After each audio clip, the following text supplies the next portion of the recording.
All right, good afternoon, everybody. We are live here for another weekly PDOCS live stream episode. As you guys saw by either the posts I've been making the last couple of days or the headline here in this post, this live stream is primarily regarding prospect awareness or sophistication level, the six main lead types. For some of my older PDOCS clients or students or followers, this might be kind of a crash course refresher type of lesson. But what I realized, I was actually on a workshop with some private clients earlier this week going through this. And again, as I talked about in my post earlier this week, this is something I still work on a lot with private clients, but I was just thinking about it as I was doing that. And I'm like, I can't remember the last time I covered this with like the PDOCS community, especially not, private students or clients that I get to work with and see on a regular weekly or, however frequent the basis is. So I just thought it would be really, really relevant because again, as I mentioned earlier, this is still very, very overlooked. Not a lot of people are still focusing on this and doing this properly, or even doing it whatsoever. And it is still very, very imperative to, getting successful messaging. The messaging is the foundation of the business, right? If the messaging is shot, nothing works. The ads don't work, the emails don't work, the sales don't work, all that stuff. So, as PDOCS being an overall, communication system made up of a few different moving parts, it all comes down to messaging being a big, big component of the communication aspect, right? So we're going to start with that. Now, I'm going here live to the Facebook group, so I don't have the Zoom room open with the chat. If you guys have any comments, anything you want me to elaborate on, any questions on anything I'm covering, any takeaways, right? Anything at all, just drop it in the chat here on the live stream if you're watching, and I will go check that periodically and get back to some of those questions or thoughts, throughout the live stream here today. But yeah, let me just kick it off and get right into it. I think that's enough of an intro and backstory. As you can see on my screen, where we're starting off is sophistication, right? And what we want to think about there is what the customer already knows. So are they aware of the problem slash solution, or do they need education? Is a story perhaps the best way to get their attention? Example, most people know they need to lose weight. What they didn't know is they can do it faster by X, right? And then you inject your solution. Is that intermittent fasting? Is that this certain diet? Is it, is it personal training, right? What is that? Is it the dietary aspect? So that's a good example there. Now, as a business owner, and again, something that I think is often overlooked or not asked enough or not enough emphasis put on it perhaps, is the most important question to ask yourself is, what does the customer already know, right? And if we know what they know, again, determining the sophistication level of your customer is half the battle, dude. This is so true, and that's why I'm saying it's so imperative. And yeah, I just see it so overlooked when I talk to business owners. They don't even know. I'm like, hey, what's the sophistication level of your audience? Or how aware are they of your offer, your product, your company, right? And they don't really know. A lot of the times they have to put some thought in it, or hey, that's a great question. It's like, you should know that right off the bat. And once you know what your customer already knows, you can easily identify what lead you'll be using for your ad, your post, your email. When I say lead types, although we say ad here, it's really your hook or your opener into any type of content you're creating, whether it's video, whether it's, text, whether it's still, whether it's ad, so all that's going to be relevant. I just wanted to specify there. Now, here are the 6 lead types laid out. And it might be a little small on my screen. I'm just gonna bump that up a little. There we go. A little, bigger for everybody to see here. And I'm gonna actually show the chart that correlates to this momentarily. But let's go through these and the kind of definitions really, really quick. So number 1 is an offer lead, straight to the point, right? Could be something like get 25% off. And I'm going to make this all make sense when we get to the other graph. I think it's easier to explain it there. So I'm just going to go through the definitions, and I'll elaborate a little more when I get to the other slide. Promise lead, a big promise appealing to the emotional benefits. For instance, have the whitest smile in the room, right? The problem solution, leading with the big problem that keeps your customer up at night. How will you scale your business when Facebook ad costs are rising is a good example. Proclamation lead is a big, bold statement to disarm the reader. For instance, read this or die would be a good example. Whoops, I highlighted the wrong thing. Read this or die would be a good example. And ironically enough, that's actually a good subject line in emails that gets people to open. I don't know if they feel like they're being defiant or they're like, hey, I know I'm going to click on this and I'm not going to die. I don't know what it is, but it works pretty well because it's a bold statement to disarm the reader. That's why it works. A secret lead, creating intrigue with a big secret before revealing the offer.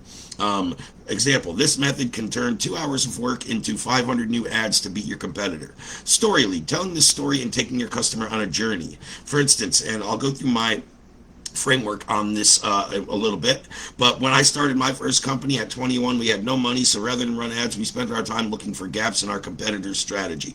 So that's another good example when it comes to that. Just so I don't know if all these slides are going to jump off the page, so let me just go down as I scroll through these. We went through the lead types.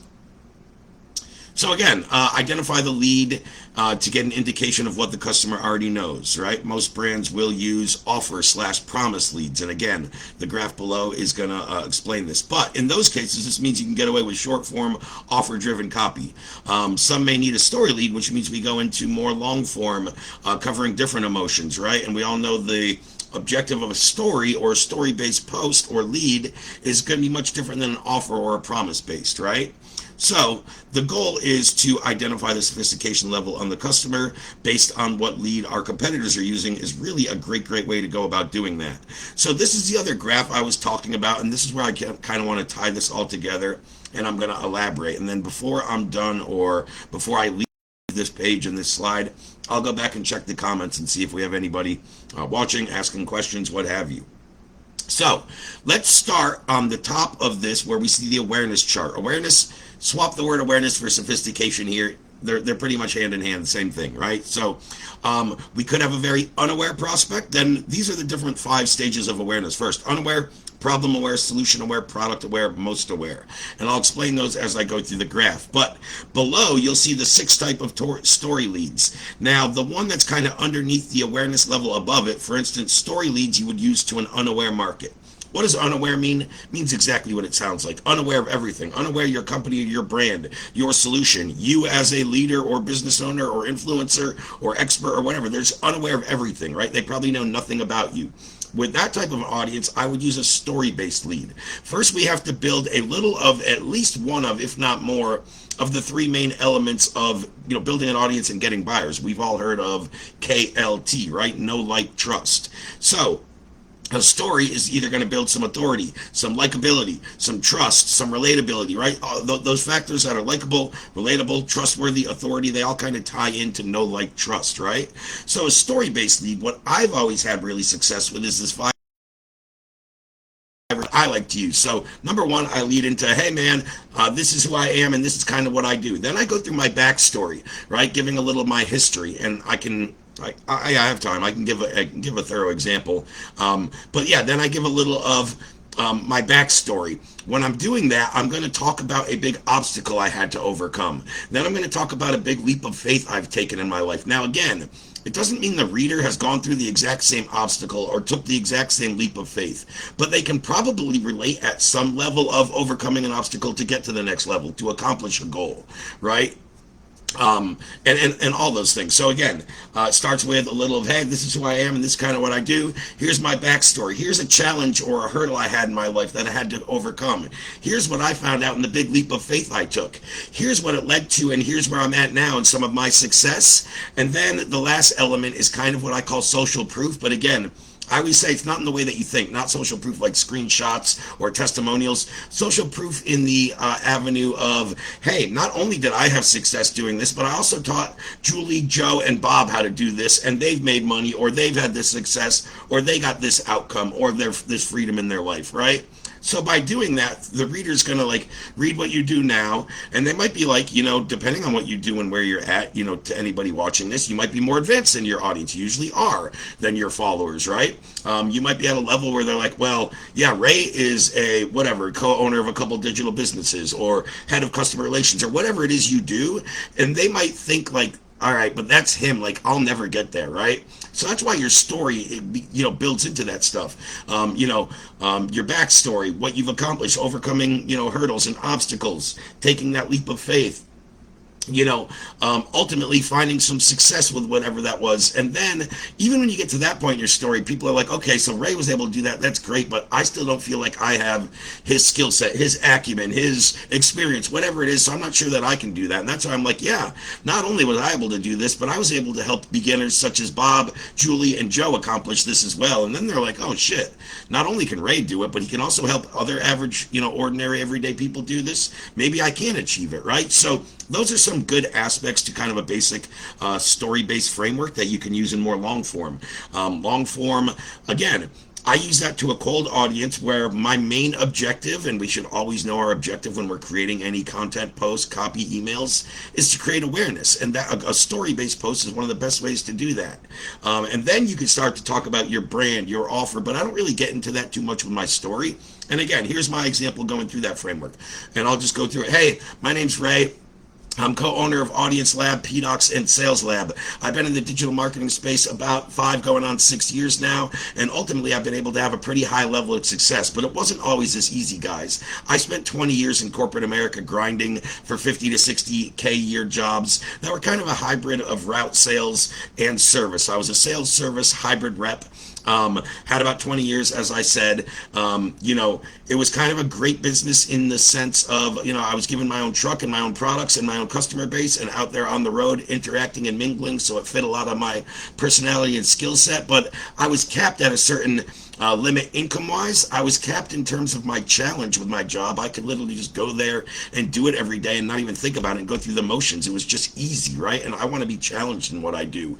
I don't want to be capped on my earning potential. And I was actually starting to have some physical limitations as I was in that career longer and longer due to the service-based aspect and the repetitive bending and lifting. I ended up speaking to a chiropractor in my mid to late 30s. No, my mid 30s this was. And basically, long story short, they told me if I kept doing the job I was doing, by the time I was in my mid 50s, I'd be walking like a hunchback. At that time, I put a little thought into it, and I really realized there's no price you can put on your spine, right? That's when I had to make a pivot. So while I continued to work my day job, grind for 40, 50, 60 hours a week, I built out time on the weekends, after work, to start taking courses, reading book, and I figured out and stumbled across digital marketing and saw that as a new way forward for me.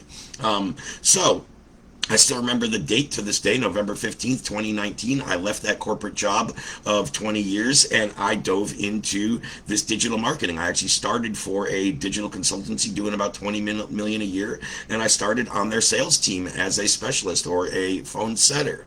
And all I did all day was assess business for 8 hours, speaking to entrepreneurs, experts, digital business owners, and looking at their business. That really gave me the skill set and the experience and the time I needed to have the confidence that I could go help people on my own. So after just a handful of months, I started some of my own companies, and then I was able to work with John, Julie, right? So those are all the elements. I just tried to build that in as quickly and seamless as possible. But those are kind of the elements to a good story. Again, whether you've been through those same problems, if you just heard that, there's some relatability. There's some, there's some empathy there. There's some, again, relatability is really the best word. It doesn't have to be. And they're going to be like, oh man, I had to overcome this obstacle. And quite a lot of us have had health challenges within our profession or our careers, right? So that's probably one that's going to relate to a lot of people. Quite a lot of people probably have, for me, if looking back on it, it's kind of weird because I never really saw being a entrepreneur or a business owner or working for myself as an option. They don't really teach that in school.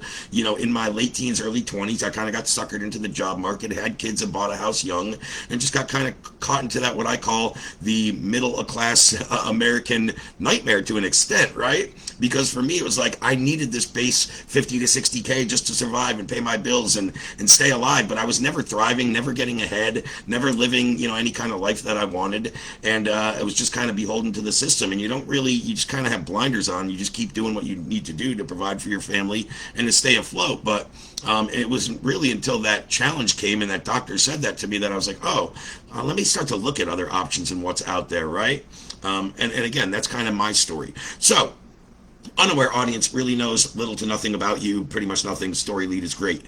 Now, any of these ones like proclamation lead that kind of falls between problem aware, unaware, these are good. These are good lead types to use for both of those type of audience if they kind of fall in between. Secret leads also good for problem and solution aware. So let's go through the awareness types real quick. Unaware, I already told you about. Problem aware, again, means they know they have a problem, right? But they're not actively looking out or even aware of a lot of the solutions out there. Maybe they're aware of like the mainstream solution at best, but even that in some cases they aren't. Aware of a problem, it could be a million things. Could be very vague. I'm just stuck in my business and I don't know how to solve it. Could be very specific. My rising ad costs, my problem is my cost per lead is too high, but they have no, idea of the solution to fix it. Now, once we get into solution aware, that means they're actively Googling and starting to search for solutions. Hey, what's a solution to, being stuck in my business at this level? What's a solution to rising ad costs, right? Then product aware, I would say they're actively visiting on landing pages, looking at products, going through funnels, booking sales calls. That's when people become product aware. And then most aware means they've been following you for a while. If you went and told like back to your unaware audience and your story lead to them, they'd probably just scroll right past it because they know you, they know your story, they've heard it a million times. It's like a movie or a book. Yeah, some of them are great to watch over and over again, but how many do you really reread or rewatch? Once you've seen it, you know it. You kind of, I'm not going to waste my time with that again. Same with if you make, so that's why understanding the awareness level, like why would I use a story-based lead? And some business owners do it to your most aware audience. They're going to tune it out. They know it. Or on the opposite end of the spectrum, why would I make an offer-based lead to an unaware audience that knows nothing about me? And I see business owners do that all the time. Their first outreach message is, hey, I'm Bob. I run an SEO agency. Book a call with me, or here's my offer. Like to somebody that knows nothing about you, do you really expect that to convert? And we all know the percentages that it does, if at all, right? So again, when you know the awareness level and you've identified that or the sophistication level, then you can create posts and lead types that actually are going to hit them. Guys, when I learned this, and it just triggered in my head right away, when I learned this, all of a sudden it took me back to every post and every ad and every offer I've ever clicked on or bought. I could start to see it. I'm like, oh, that one they used a proclamation lead. Oh, that one they used a promise lead. And then like it all made sense. And then now that's what I do in all of my posts and my content, my ads. We're very aware of what lead we're using, what awareness we're going for, and all those things. So again, proclamation lead, just a bold statement to disarm the reader. Secret lead, again, I talked about it a little, but like that whole secret term really blew up, right? .com secrets, expert secrets, traffic secrets, right? All this stuff. But this can seriously be as simple as, hey, 3 tips that you didn't know that can help you lose weight. Hey, 3 secrets to growing a digital marketing company that the gurus don't tell you, right? Whatever. It's something that's delivering knowledge, value, and you're actually taking somebody along that awareness level. Like, oh, I was aware of that problem, but your secret just made them aware of a new solution, right? So like that's taking them further along the spectrum. Right? Problem solution leads are probably my favorite. And these two audiences, solution aware or product aware, are easiest, obviously, if you're going along the spectrum, to transition over to most aware and to where you can actually make offers, right? So problem solution leads, I like to say, the formula in the slide above where I gave the definition told you the lead, but the whole kind of structure of these posts is a little beyond the lead. The lead is, yes, the main problem that keeps your customer or your client or your reader up at night. Then you talk about some of the mainstream solutions. Then you go into why the mainstream solutions are BS. They overpromise and underdeliver. They overcharge. Whatever it is, they're saturated. They are, cookie cutter. I mean, they're not cookie cutter, whatever, right? However you want to position it. So mainstream problem, this is a mainstream solution. This is why the mainstream solution is bogus. Here's an unexpected or alternate solution, right? And then the reader's going to, when you do that properly, it takes them through that mindset that you hear me talk about when I talk about our eco framework as well. They're going to say like, hey, what he said made sense. Nobody's really said that before. And they're going to jump to how do I find out more? So then in your problem solution lead, at the end, you should have some type of call to action. If you've been through this before, this sounds like you, comment below. I'd love to hear your story. Whatever it is, just getting them to engage and respond, right? It would depend if you're doing a post or an ad or whatever. Promise lead is usually something that directly correlates right into your offer, your deliverables. So for Audience Lab, hey, what if I could promise you I can show you how to lower your cost per lead by 20 to 25%? Boom. And then they start asking why. It would take them right into the offer and the deliverables and how my platform works. And again, lastly, your most aware audience have been following you, your email list, your groups, communities that you run, your followers on your pages, or, your friends list, whatever. The people that have been following you that know about yourself. And you can hit those people with like direct offers, right? Like, as simple as earlier this week, we launched a new PDOCS offer, right? And I'll take you through that momentarily just to show you guys the PDOCS bundle. So that's an offer that I can go make to my warm audience. It's a new offer, and if they already know me, I can just go make offers. So like I did here, right? So she asked me earlier this month, back April 1st, hey, Ray, did you start the new PDOCS messaging challenge, or if not, when does it start?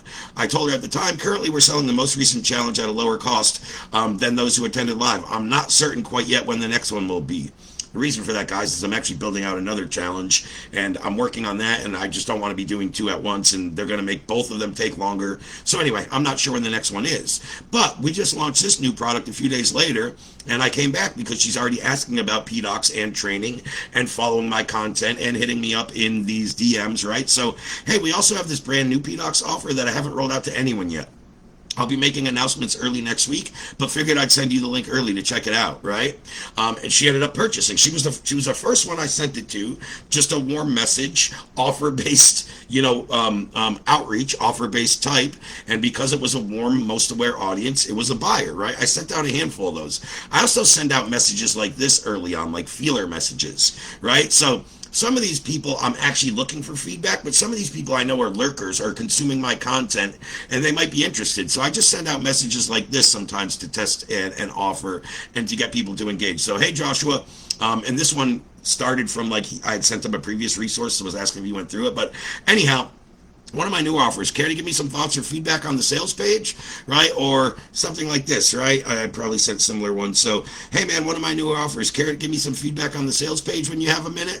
And some of these, and normally early on, within what we do at PDOCS, I do put a big emphasis on market feedback, on opening up that feedback loop, on making optimization. So yes, I'm looking for feedback, but I'm also sending it out to people that are lurking, or people, in my ecosystem that are likely to bite on, low ticket offers, with specifically this one, right? As I talked about, you know, the big benefit to this particular offer, I would say, for my clients are kind of threefold. Number one, it's under $100. Number two, there's no memberships or subscriptions. I know we all have enough of those and already have programs that offer those, even at a low ticket number. This is just a one-time fee. And then lastly, the way we put together this content with our team internally, right? We went back and pulled our past 20 most successful clients and asked them what aspects of the program really led to the most results and the most monetization and growing your business. I went through and looked through all of our curriculum and see who was watching, or I should say,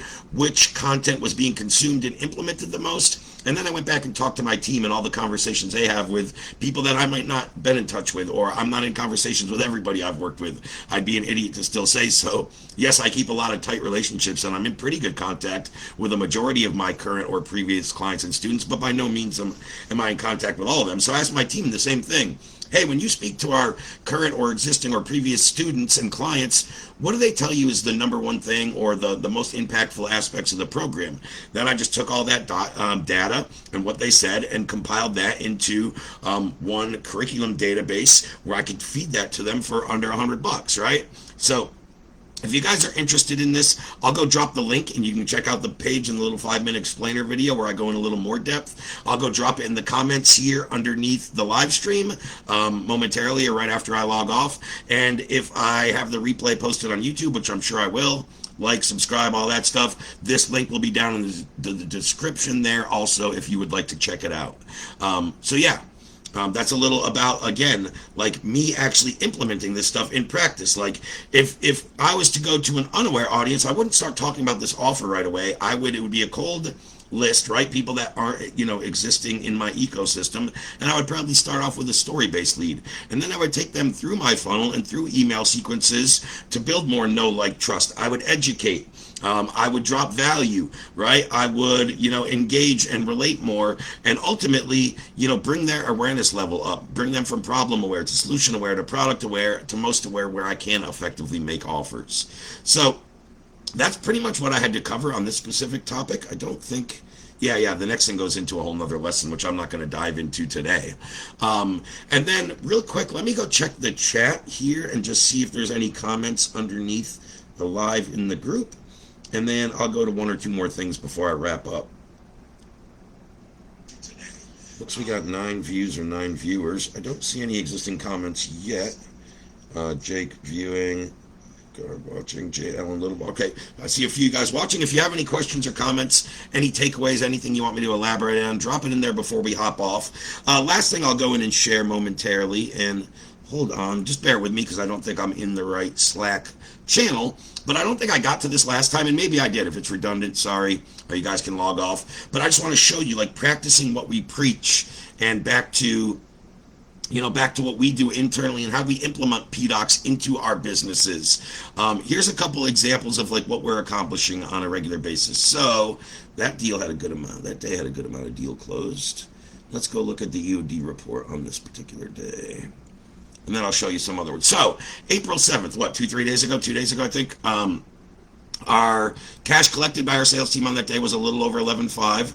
Our monthly recurring revenue added onto the platforms, which means it's already being billed out next month, and the next month was over 9,000. This will show you through 7 days in the month our current, cash collected and monthly recurring revenue, through 7 days. And then, in addition, what I want to also show you is call bookings.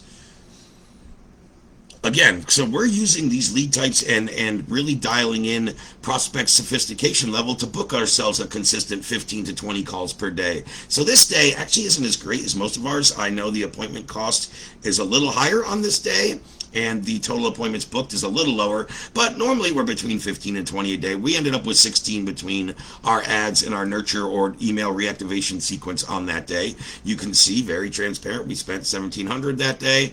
Through 9 days as a company, we spent a little over $16K this month, and that was our metrics for that day. I know we have other days, and again, happy to show you all of them. Some are better, some are worse.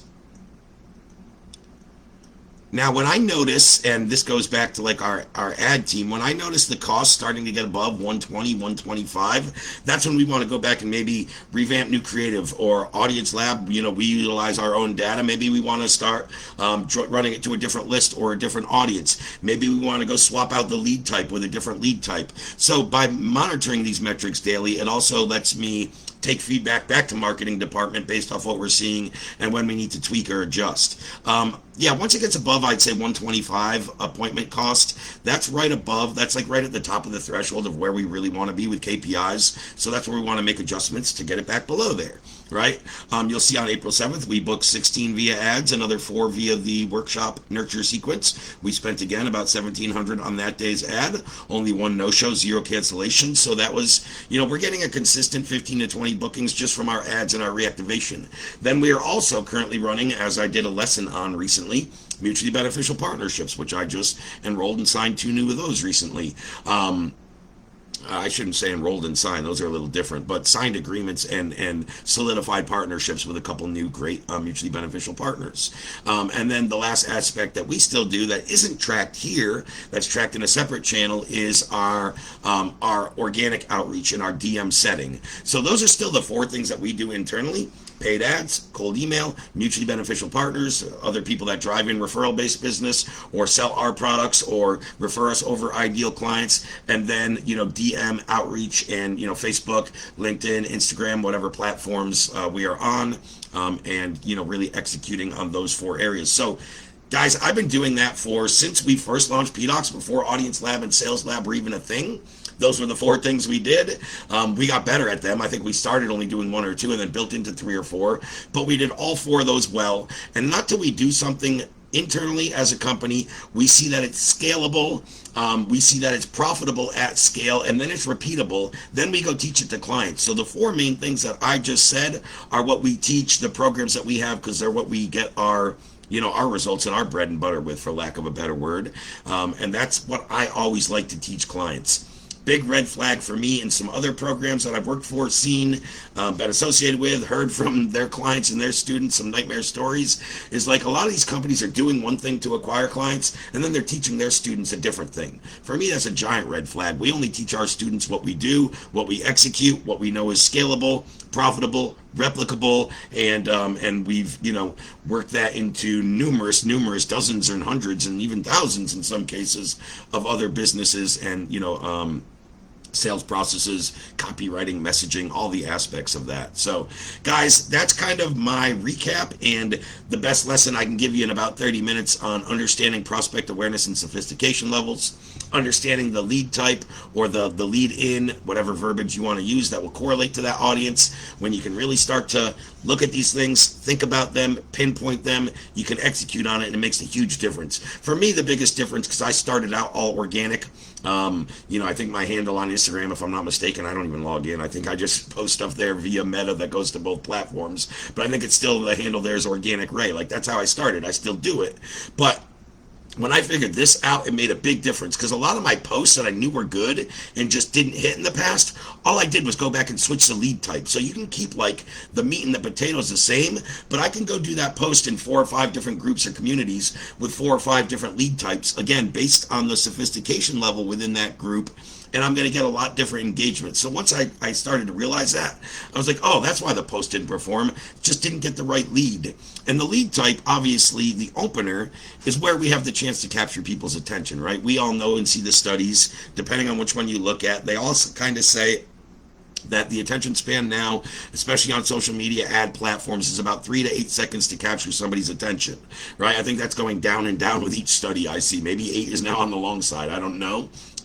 That just tells you don't have long. So if your first line or your lead in doesn't really hit, it's not hitting the right audience, especially not the right awareness or sophistication level, they're probably not going to get to the crux of your post where you think that good content is, just because you had the wrong lead type or lead in. Cool. So that's all I got for today. I'll check back one more time and just see if there was any last minute, questions or anything posted in there. Guys, again, I would love to hear in the chat, in the comments down below, whether it's Facebook or YouTube, your biggest takeaways. I always say when I run these particular live streams, is my main objective and my main really hope is that you guys will take away at least one thing and be like, damn, that made so much sense. That's what I'm not doing.